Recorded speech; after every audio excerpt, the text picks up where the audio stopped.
hello, and welcome to all of you to our AI ethics, responsibilities, and governance. And my voice is just now kind of kicking in. It's been kind of hoarse, and hopefully I'll be able to keep it up through the rest of this. So we're delighted to have you with us today, and I definitely apologizes for delays in this. Again, it's been my health for the most part.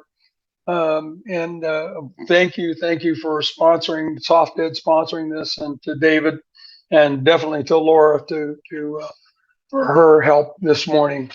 As we talk about an overview of what we're going to discuss today, I want to really, and more I thought about it, the more I realized that we really need to get into what are the limitations of AI. And I'll share with you a little bit of that as we go on. I want to talk about cost considerations. This certainly is not free.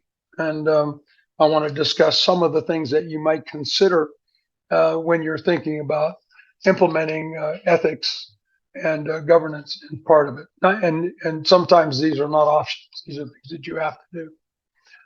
And I want to kind of get into a little bit of the SoftEd group is really into project management and to business processes and and agile and many of the things that we need to implement something in an AI project plan. So I wanted to cover in some generalities as to what that would look like, and then and of course then the need for all of these things: transparency, fairness, and governance, and we'll go through them one by one. And then we certainly want to uphold our individual rights and prevent harm. And so we'll discuss some of the ways that those things happen in the real world and through different applications. So let's start off by talking a little bit about limitations of AI. I think it's interesting.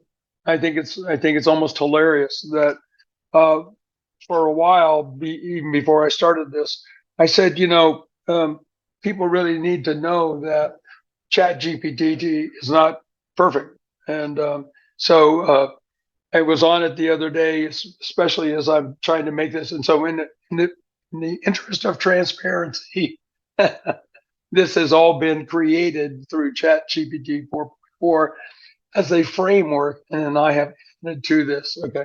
So I think it's very funny that that one of the fundamental things about chat is that we all think that it's perfect, especially students, by the way, in school. So they think it's perfect.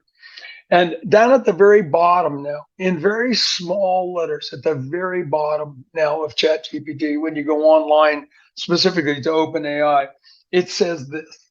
It says, ChatGPT can make mistakes. Really? And then it says, consider checking important information. Well, this is the disclaimer, isn't it? But it's a very important disclaimer because they want to keep of people using it for making critical decisions and blaming ChatGPT. When we'll look back on this too, and we'll see what those kind of issues are. So first of all, we have to understand that ChatGPT, and as well as all basis. So we discussed this in machine learning last webinar. They all have a basis, the medical basis. They have a materials basis. They have previous information on materials, right? So all of these have a basis. Learn what that is. What is the cutoff? Currently, ChatGPT 4, right, is April 2023. If you're using 3.5, it was based on somewhere around Q4 2021. So, these all have some limitations, right? So it has a knowledge cutoff. It also can't browse the internet in real time. Well, that may not be important for you for doing things like healthcare, but it's probably important to you when you want to look at real-time comments. Right? You can't browse the internet, can't associate that with other things, right? Its responses are based on patterns learned from training data. Think about it as another person that person is a person. It's got biases, it's got training, it's got information, and it's learned, and it's going to regurgitate that information. Now, even though that it appears intelligent, right? Again, it's subjective. It's subjective, and so we can't really dictate what's going to come out of it. We really don't know. Sometimes it's even more um, um, non-subjective, more qualitative than subjective, and we're kind of, oh, I didn't even think of it that way, and that's one of the advantages, by the way, of AI. It can't do really complex problem solving. It can't do multiple iterative, even though, by the way, interestingly enough, it's extremely complicated. It does iterative processing. It says it can't do complex problem solving. Well, maybe so, maybe so. Here's the real key though, and things that it tells us that it can't do. It cannot do emotional. It does not have any emotional and social intelligence, and so it literally cannot be biased. Can't. It's impossible because it doesn't have any kind of understanding of social dynamics. So in a way, and I'll point this out again later on, right? In a way, AI is less biased than humans. Whoa, okay. So, maybe we're trying to fix something that we shouldn't fix, but it is, right? So the other thing is it can't make ethical judgments. Well, here you go again. Again, less biased than humans would be. So think about this, right? It doesn't have personal opinions. Can't make ethical judgments, right? There's always a possibility of errors, and I just read their disclaimer, right? And then it doesn't remember past interactions. Well, it does kind of. So it does have some limited contextual understanding, but it's limited to the conversation. So if you notice usually on the left-hand side of an open AI thing, it tells you start a new conversation, start a new context, because you can ask contextual based upon that limited conversation, kind of like walking away and then coming back and starting a new conversation with somebody. Cost, and this is again one of those things that kind of bugged me initially, that we have we'd be able to talk about this and talk about and not to be able to talk about cost, because cost is very important, especially in a corporate environment. Excuse me. And and so it might be non-trivial. And again, we would all like to think that ethics would be no cost, and it can be sometimes, right? But some things to consider if you are going to do an ethics-based AI. One of the things you're going to have to do is you're going to have to make a copy of it, because you're going to have to be able to control the inputs and outputs, the control access. You're going to have to be able to sanitize, if you will, right, the inputs and outputs from AI. If you're going to embed it right into something that you already have, Microsoft's doing some of that, and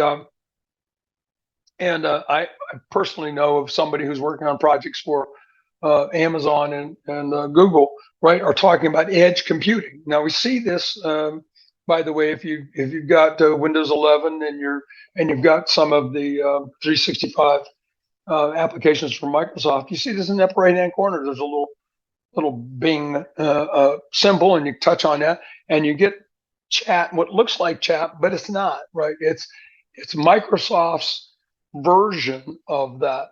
And again, they're trying to control that access. And again, in a corporation, if you're going to incorporate it into some internal projects, you may have to do that same thing. And so, so one of the things that you might want to look at is, what model are you going to capture in order to do this, and what's the complexity of it, and that's definitely going to impact how many dollars you're going to have to spend. In some cases, corporations have bought other corporations just for that, and I touched on that back in the previous webinar. So if you haven't seen that, you can go back and look at that. then you're going to have to spend money customizing it and training it. Again, if it's edge computing and you want it to say certain things, or you want it to watch that it doesn't say certain things, you're going to have that licensing, and it could be by seat, or it could be just licensing for the whole thing, and depending upon your negotiating skills with them, maintenance and updates. And here we see ChatGPT is already updated as of 2023, right? April. And again, I'm sure they're going to update again. And it's just like hardware, software of all vintages, right? Constantly updating. And we have to pay for that, right? Hardware, if you're going to have a separate edge computing where you're going to go to that data store, you have to have the entire internet, if that's what you're looking at, and pulling it in right to that particular area. You're going to have a data storage, and you're going to have internet data storage and data manipulation. And again, that's costly, right? Support. Somebody's going to when they say fix it, right? There's some issue with it. Somebody's got to fix it. Who is that? And they have to have an entire team for that. So somebody asked, is Chat 3.4 4.4? And it's 4.0 was the one that I looked at, by the way. So the 3.5 version, and I looked this up early this morning too. It looked like the 3.5 version was Q4 2021, but that it's had some updates since then. So again, negotiating with OpenAI, which one are you going to purchase, right? It can be thousands, it could be millions, right? Could be millions. All right. So what would one of these projects look like? Well, assessment and scope, just like any other project, right? You have to look at, what is the scope of it. And in situations today, many of them are going to be embedded into existing projects. So while you're doing your project management, you're doing your business modeling, in your business assessment, right? You'll have to look at how does it impact them, and where are the particular issue, where are the particular issues going to be for monitoring and for opening and shutting the ethics gate. I just made that up. That sounds like a good idea, right? So you're going to have some gate that allows things in and out, and that are going to be checked, right? Ethically checked, right? But the next thing that you're going to have to say is it a project that already has some regulation issues? A good one is healthcare, right? And does it have HIPAA?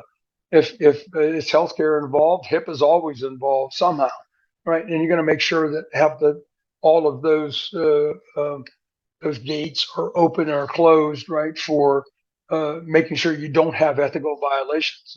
Is the tagging of the data, is it secure? Is it private? And does it follow all the regulations necessary for that?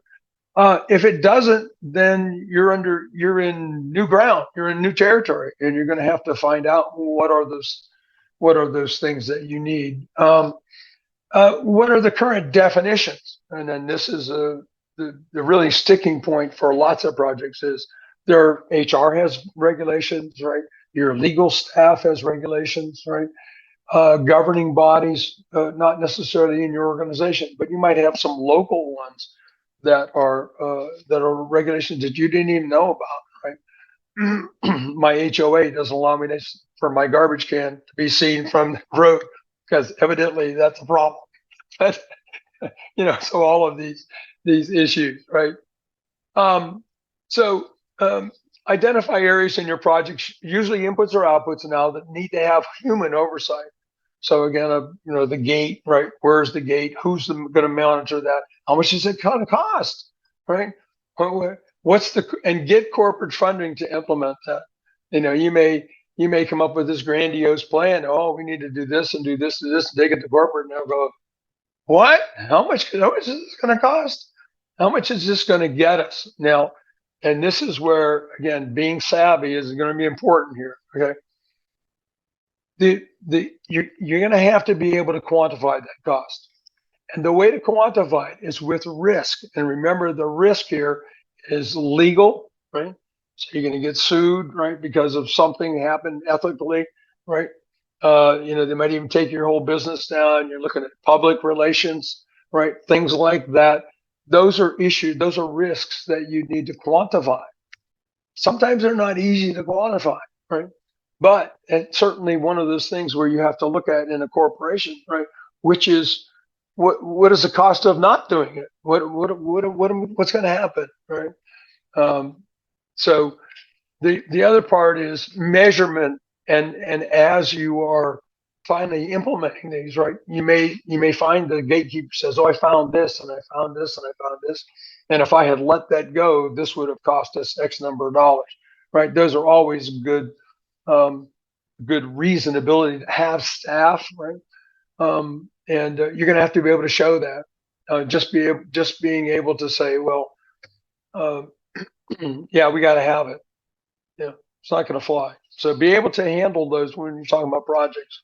Very important. Be able to say, well, maybe I can do with 10 people. I don't need to do 20 people. All right, let's get into then to the individual, and I'm going to walk through these one at a time, which are really so we've done about 30 minutes of the basics. So let's talk about now the individual pieces, and hopefully I can do this in 15 minutes or so. But the things that come up, the words that come up, and how we address those in AA. So the first one comes up is transparency. Well, interestingly enough, whoops, what did I do? I use my scroll, which is not good. Okay, so let's talk about transparency. So transparency is a word that says, it's open, right? So we're going to show everything. We're going to lay all the cards on the table. Well, unfortunately, deep learning is not something that a layperson can really understand. It's layers of layers, right? So we're talking about something that, I've got a degree in math and a degree in electrical engineering. So, for me to understand it is tough, right? Let alone for someone who is a layperson. And only about 10% of the people in the country can actually understand how this works. It's tough to be transparent, isn't it? It just is not easy. Excuse me. So, so one of the issues we have is being able to be completely transparent about how AI is coming up with, right, something that is unethical. I maintain that it's easier for us to mess it up than it is for AI to mess it up and to have an unethical discussion or unethical things. There are some places, so let's talk about those, right? We can disclose. This I love this. Disclose our potential bias. So here again, this chat can make mistakes and consider checking important information. So they already put a disclaimer there. CPAs know this, right? Anytime you see a CPA report, they have what they call the dagger, right? The dagger says, look down below. There's this is the right number, except, and then it goes on, right? Disclaimer. And these are very important here because in many cases, we're not even going to be able to identify where or when. So we kind of have to be open about this. Don't be afraid of the disclaimer. Don't be afraid of the piece of paper, right? That you say, yeah, but I told you this was not going to be, da, da, da. So very important for you to understand that for transparency. Uh, you can strive for being transparent in an AI development all you want. The issues that we see is that depending upon your organization, organizations, if they're privately held, oftentimes they're privately held for a reason because they don't want everybody to know what they're doing. And you can't force them to do that. If they are publicly held, so my corporation is a publicly held corporation, I'm required to disclose every quarter, right, what my financials are. I'm required to disclose if in fact I sold off a bunch of stock, or if I bought a bunch of stock, or whatever the case be, or my salary changes. I'm required to disclose that. That's transparency, right? There are some things though in the corporate environment where you're not you don't want to disclose it, and one of them is legal. Oftentimes we see even in public environments where they say, well, the council will have to has to retire to discuss a legal matter, which is not open to the public. And corporations have a lot of this business confidential. So thinking about business confidential, I mean, you could leak that through your AI development and not even know it. Again, I'm reminding of the time when I walked down the hall, and I happened to know, but obviously everybody else didn't know when they seen it. Saw it was there was a micrograph, which is the picture of the chip, right, of our proprietary chip that nobody knew, right? It's proprietary, and we've gone through tremendous amounts of secrecy to keep that secret. And here it was on the wall. Looked pretty, but nobody really knew it. But I looked at it and went, holy crap, and walked to the vice president's office. I said, get that picture off the wall. And he goes, why? And I said, because it's our secret. I'm hanging on the wall. And he goes, oh no, so it's interesting that, again, sometimes unknowingly we can have a situation where we can be transparent, almost too transparent, right? So yeah. So, and here's another interesting piece is that you may be required. You may be required to do certain things by the government if you have a government contract. So pay attention to the fact that you may have government contracts which preclude and require you to have issues, right? Both legal as well as governance issues as a part of your AI project. All right, Title 7. Everybody know what Title 7 is? Right? Yeah, you do, because you've heard it on the news a million times, right? Prohibits discrimination categories. Now, these are the ones that are in Title 7: race, color, religion, sex, national origin. Interestingly enough, and I was told this by legal staff, right? Interestingly enough, the only one of that group that is not is variable is religion. People can change their religion, right? So you don't necessarily know that it's religion based, but the others are visual ones, or you can't change your national origin. So a reasonable accommodation. So there is reasonable accommodation for religion, and so it allows for religious observations or modifying work schedules. That shouldn't involve. It shouldn't involve AI. Shouldn't. Harassment, unless your AI is harassing somebody, right? This shouldn't be an issue. Retaliation, again, unless your AI is doing retaliation. These are all HR typically, right? Gender based equal pay.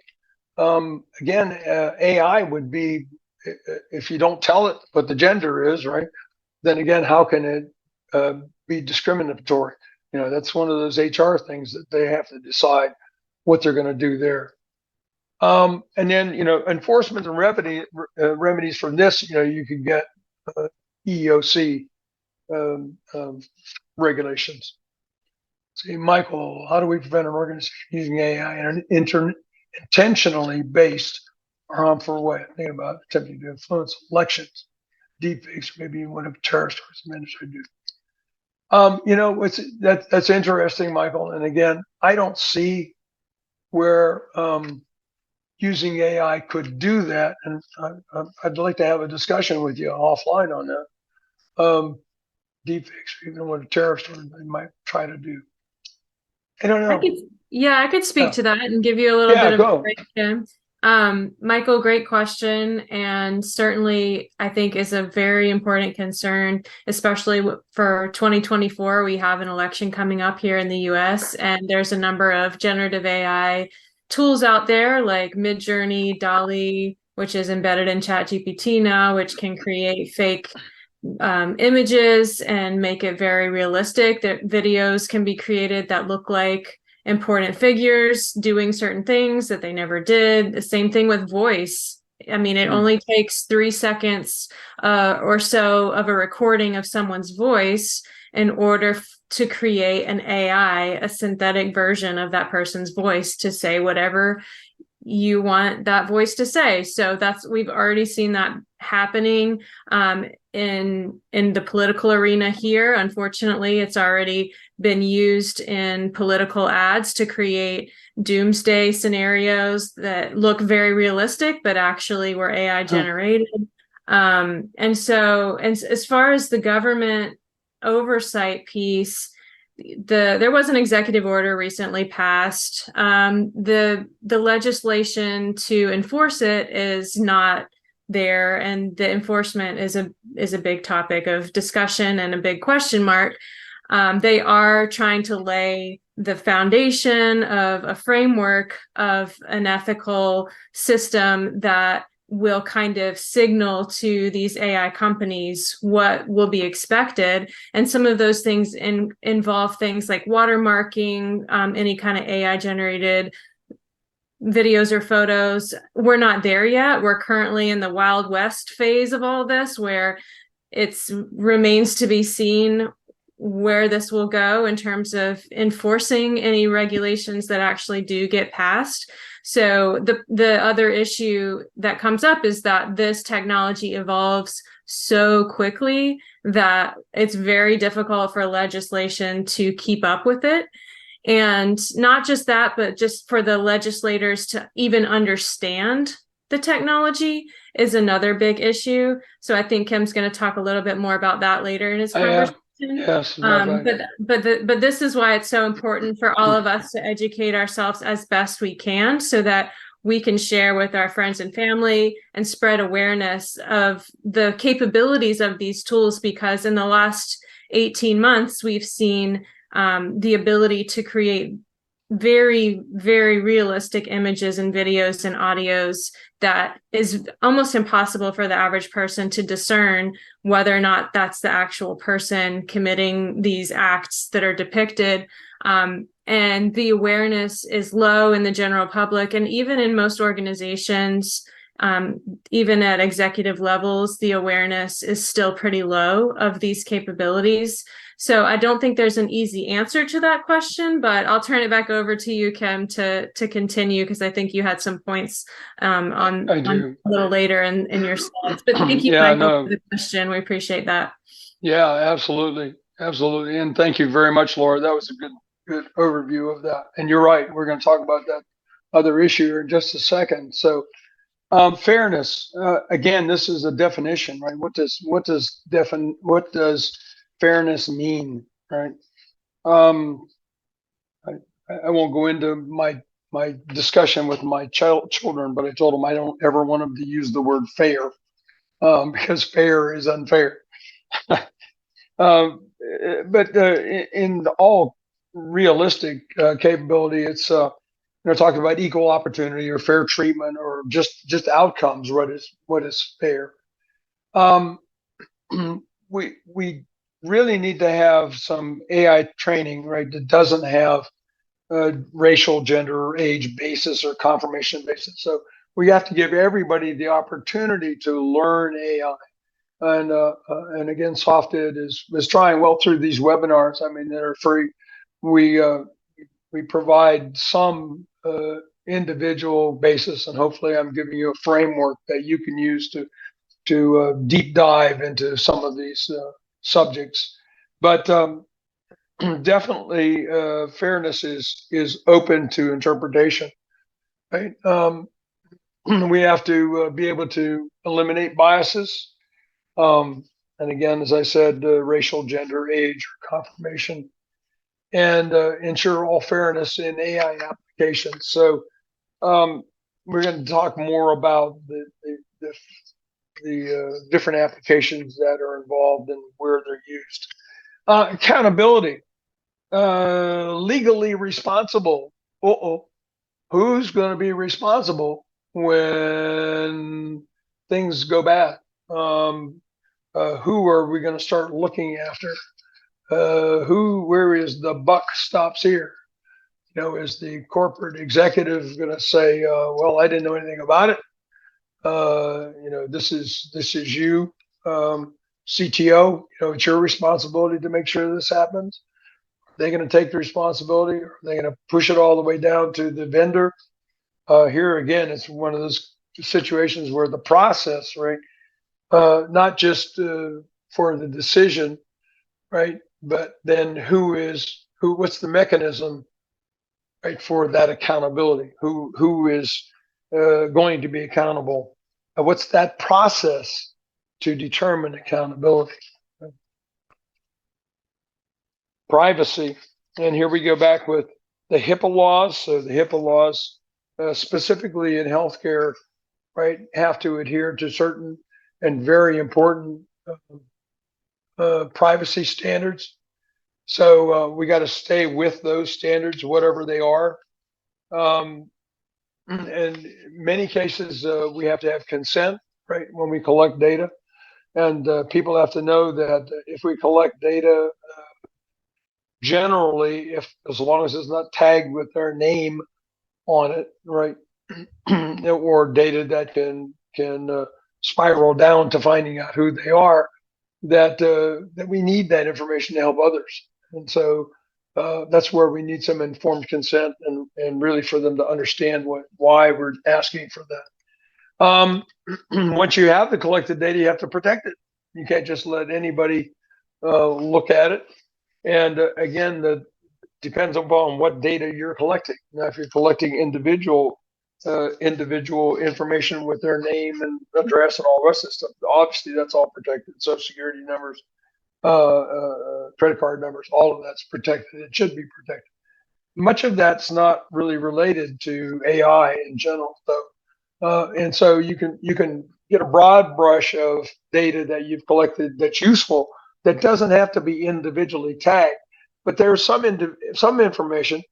Interestingly enough, information that's covered under Title VII. Yeah. Age is one of them, right? And so when we're trying to determine how old this person was that had this cancer, we need that information. Sex may be a part of that. Race maybe not so much, but for certainly for sex and for age, those are pieces of information that may be helpful in diagnosis. And diagnosis for other people too. All right, safety. Yeah.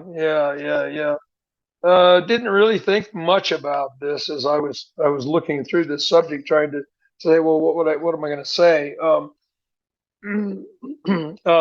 Is it rigorous? So, yeah, the first thing is, did you do rigorous testing for your application? Okay. Give me a definition of rigorous.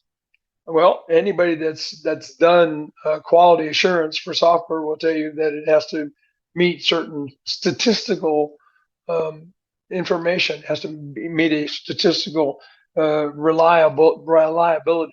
It has to be a sample of so and so. Saw that on the news the other day, which I thought was interesting. Somebody said, well, this was not a statistically qualitative correct sampling. Really, they actually said that on the news? Oh, okay.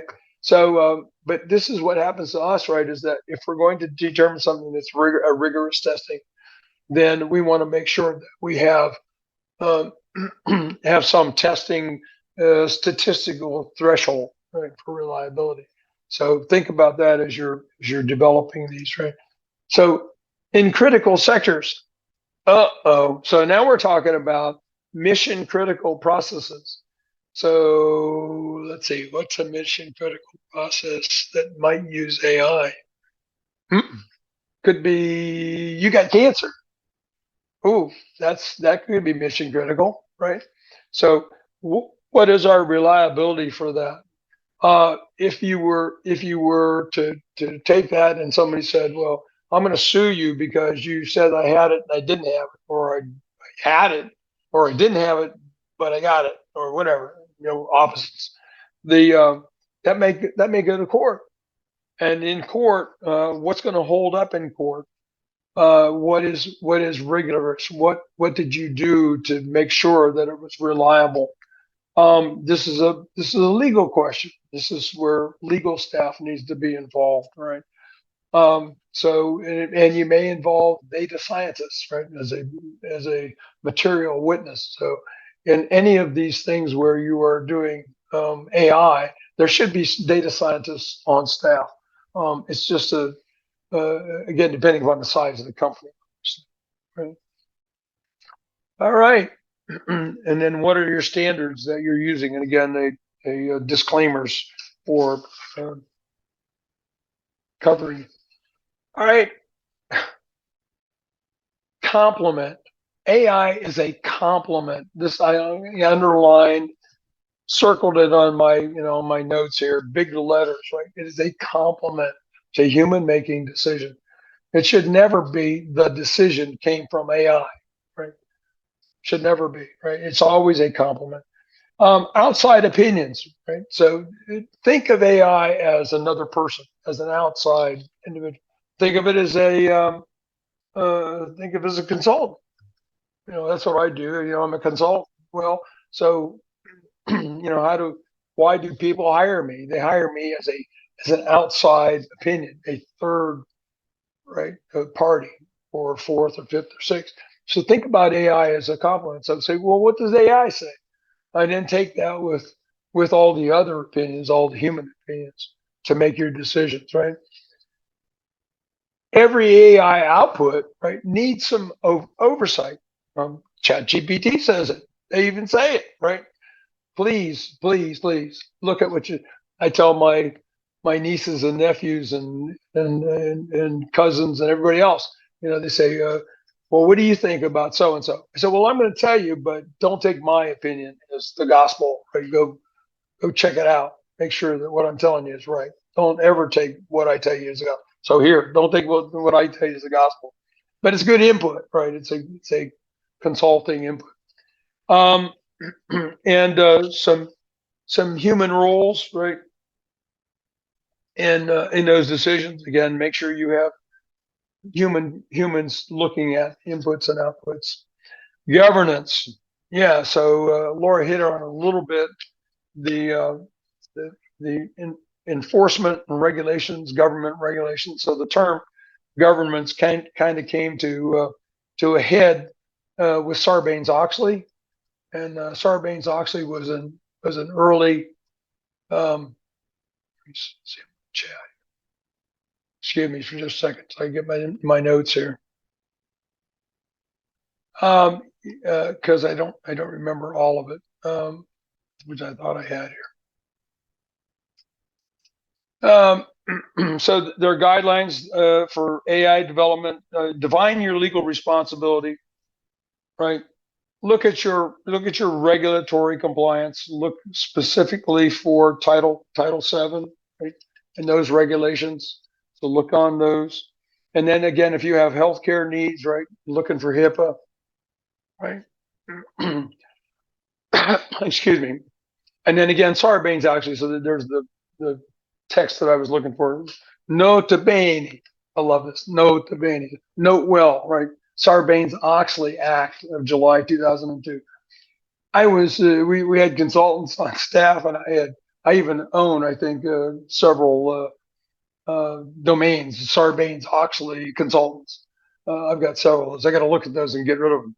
But Sarbanes-Oxley Act of July 2002, it was meant because we had like Enron, if you remember Enron, right? And we had some other company, WorldCom, I think. And both of those uh, were public disasters, and they blamed the government on us. The government says, "Well, we'll fix this." we'll put things into place. So Sarbanes-Oxley, the two senators who it's named after, right, came out with July 2002, and they said, well, we'll tell you what you need to do, and they put out all these regulations. And my wife right now spent years, right, as an accountant, right, writing regulations and trying to maintain Sarbanes-Oxley within their corporation, which was a globally held. And so while all of that was going on, right, we recognized one important thing, and that's, well, in fact, there wasn't governments inside. There was a lot of old boys clubs that were working inside of boards. And so a lot of that has been broken up, thankfully, because of this.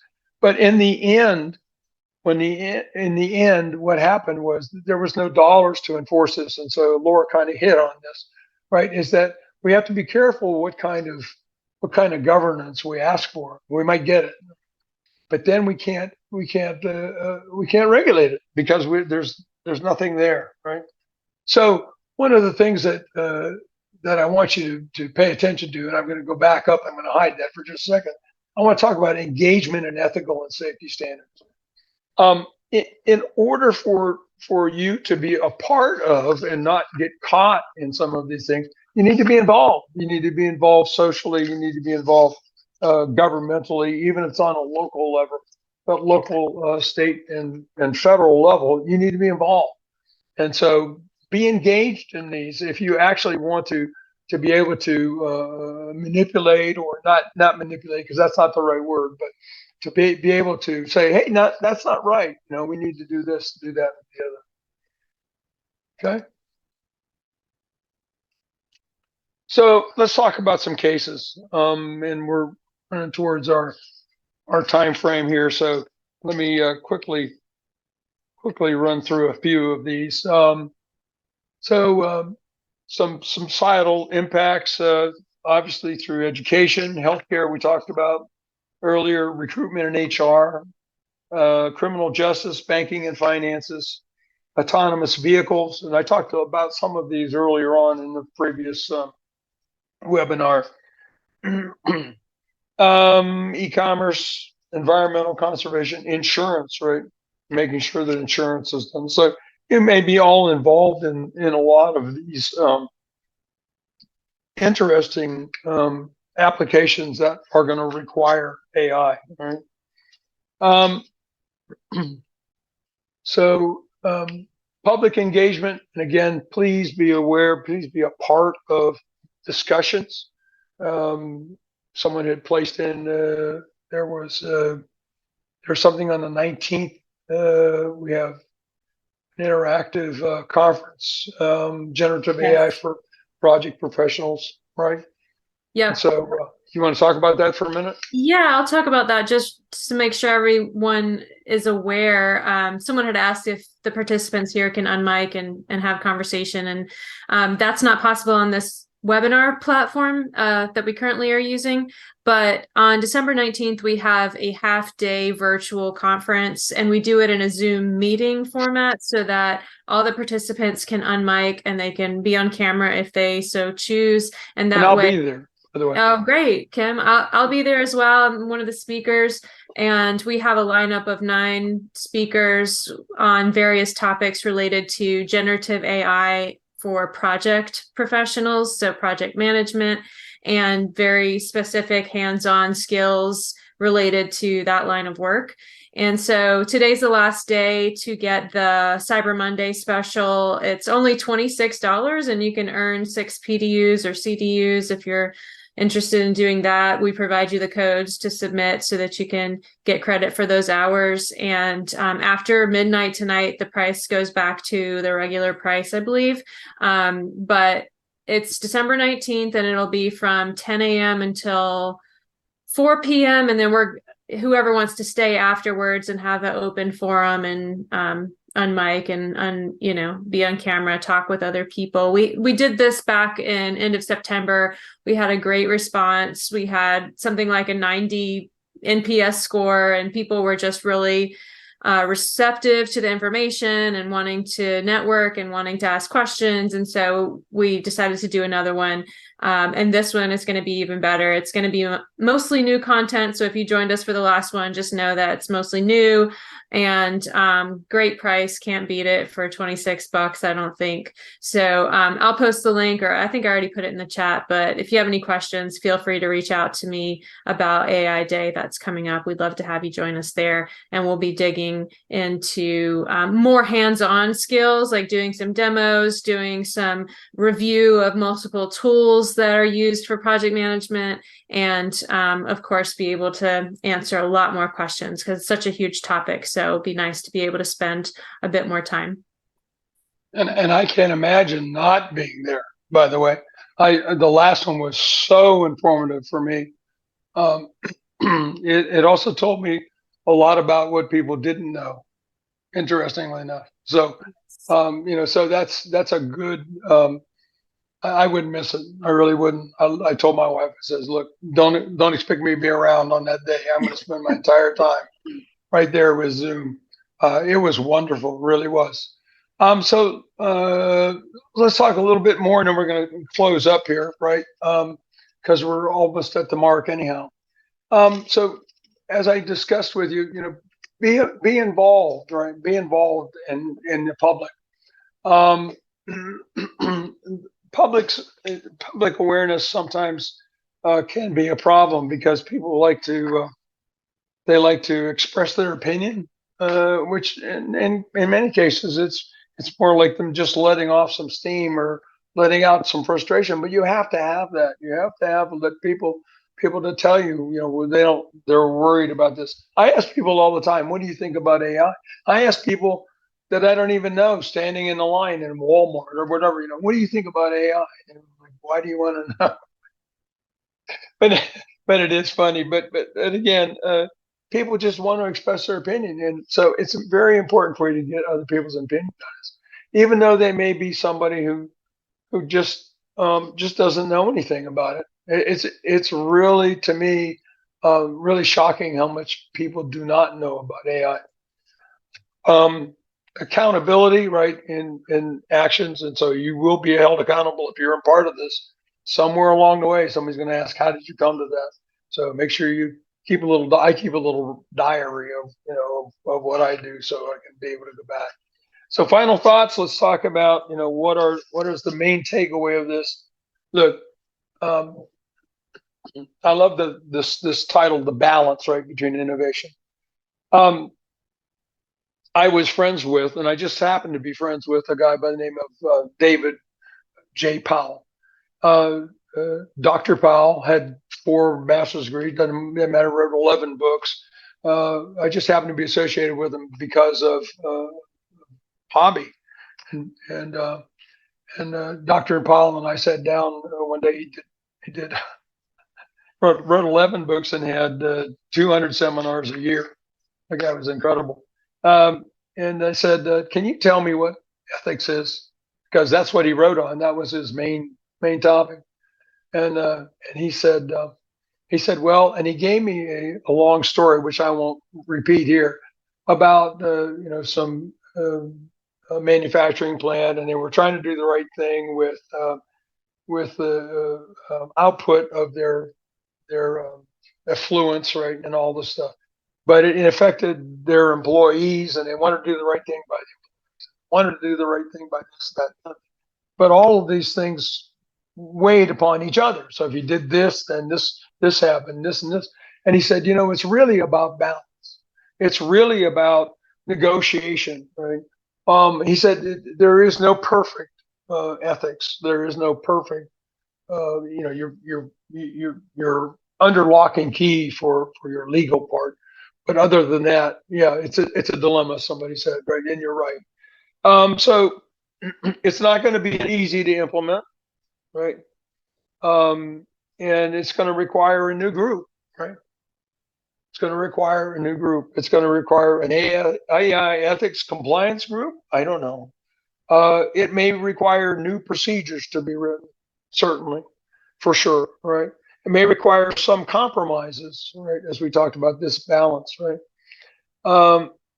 And the good news is that we may have some new, maybe some better, right, definitions of what these things mean.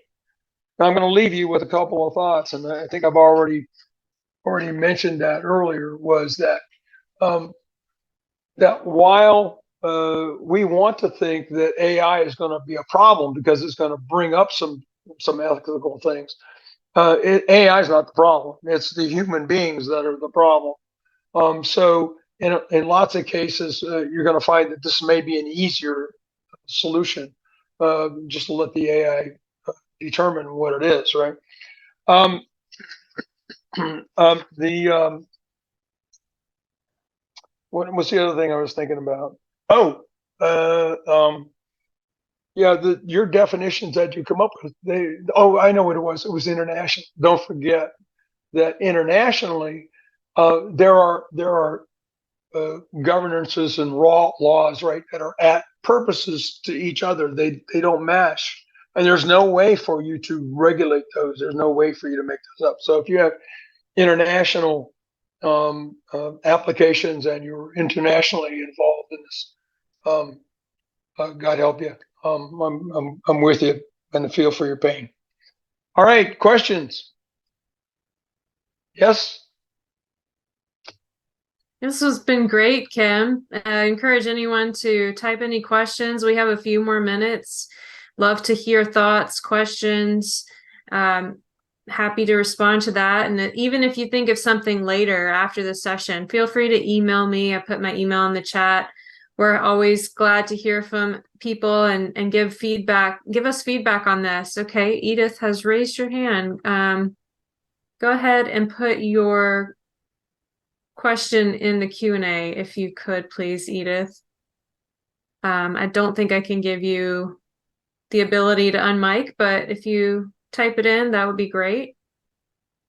And then, Kim, I'm going to just take over sharing the screen so that I can show you guys the generative AI day.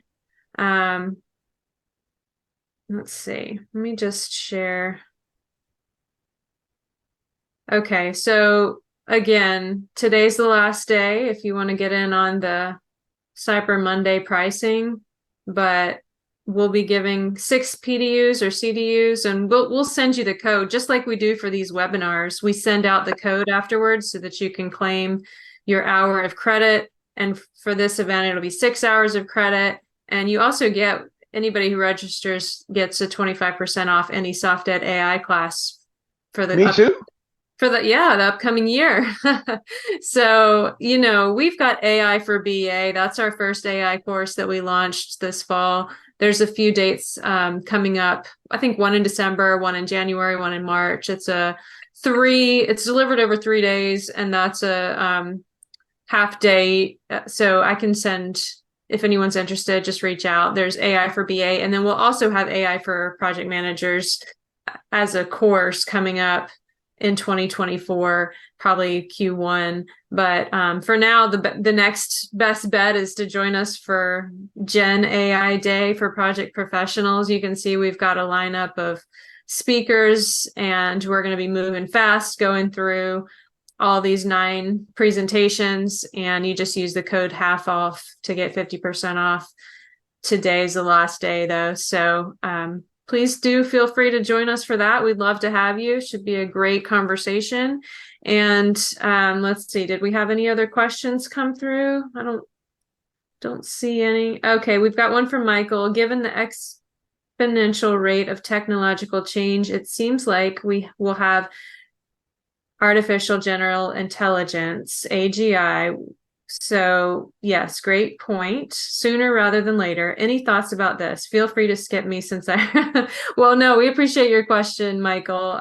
And I think it's a great question to bring up, AGI. And so if anyone's unfamiliar with this term, you'll probably be hearing more and more about it in 2024. It basically means advanced autonomous intelligence that is generally more intelligent than humans at most tasks. So what we have now, generative AI like ChatGPT, we're not quite there yet, although rumor has it that Oh, singularity is near. There's another term, singularity. So that's a good book if you're interested in that. There's another one by here's a good one. I love these books because I learn a lot about it. Is that Like backwards on your screen? no, I can see it. It's regular. Is it right way? Okay, because on my It screen it's is. backwards for whatever reason. A good one for AI superpowers, right? But for China, there's only by the way, there's only about 4 or 5 books on that particular subject. And what I'm looking for, Boswell. Wait a minute, this is a very important one. Or Bostrom, I'm sorry. Dr. Bostrom does AI intelligence in Oxford. He's a professor in Oxford, and this is actually a college text about AI that he does, and it's wonderful. It's like the back third or 2/3 of it is all references. So I mean, you can spend your life just chasing the references on this. This is also recommended by Bill Gates, right? So one of the reasons why I picked it up, and it's very intense. So if you're really interested in AI, especially generative AI, this is the book for you. Great, thanks. And then of course there's one more. Right? It's my book. Well, from what I hear, I don't know who's followed the Chat GPT / OpenAI saga over the last couple of weeks. There's been a lot of turbulence and chaos in the leadership, but Yeah. you can rest assured that they're working on things behind the scenes that are very advanced, and it seems to be a bit of a power struggle as to when to release what, and there's different opinions about when to release what. And it seems to be that in 2024, we're going to continue to see a lot of rapid change. And I think that's about the only certainty that we know. Uncertainty is the only certainty. So, yeah. Or as Dave says, change is the only certainty, right? Yeah. right. But Edith is asking about the book titles. Yes, let me get those from Kim, and I will include them in the follow-up Oh, email okay. for all you guys, and Sure. that way you can have the recording. It might give it a couple days sometimes to turn around the edited recording, but I'll include these book titles, and Okay. please feel free to reach out if you have any other questions. Someone said the half off code is not working for AI Day. Just email me if you have any issues and you're not able to get that $26 price, and I'll make sure to honor that for you. My email, Lara, LARAH @softed.com. Yeah, and I think when I tried it, it has to be all in caps and there has to be no space in between it. So you Okay. have to, you have to be very, very specific. Oh, okay. Well, please try that. It's still programming. Okay. My understanding is that it works until 11:59 p.m. Eastern time tonight. So Yeah. November Yeah, 20th. I used it this morning, so I didn't have a problem with it. Okay, good. All right. Well, thank you so much, everyone, for your time and attention. And thank you, Kim, for presenting. Please feel free to give us feedback, reach out with any questions, and I hope you have a wonderful rest of your day.